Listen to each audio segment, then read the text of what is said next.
Yan ang aming sisiyo na gold. Akala ko straight comb. Comb pala.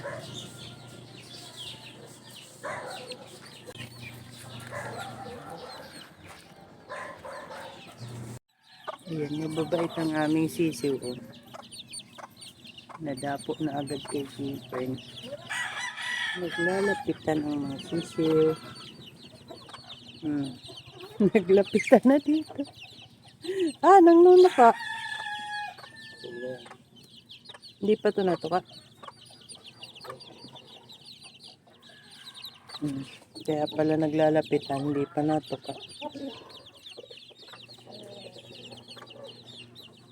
Kay Kipern kayo sumunod. Yan.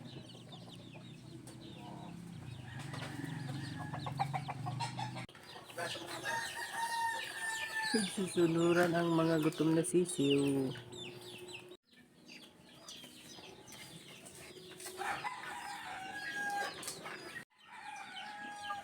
Ayan.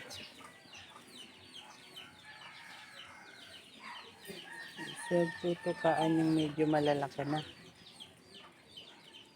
Pero yung bagong baba sa brooder, dito pinapataka sa may scratch pen.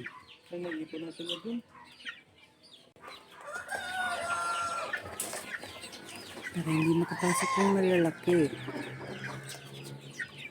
Gagan sila.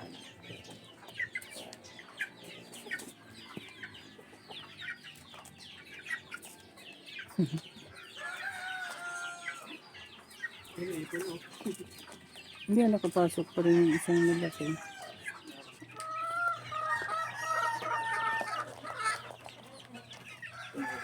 Para hindi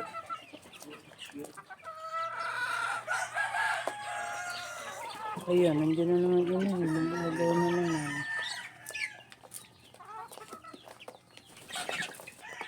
Puro lalaking sisiw lang ang itinira namin dito. Yung mga babaeng sisiw, ikakalsa na namin, pero ang ginawa na lang namin ay inalpasan dun sa farm para pang ulam. Mas maganda kasi sa range area sila alpasan para nakakatuka ng mga dahon ng damo. May nag-iisang babaeng natira dito, palalakihin na lang at pang tinola. That's all guys. Thank you so much for watching. Please like, share, and follow for more. Bye!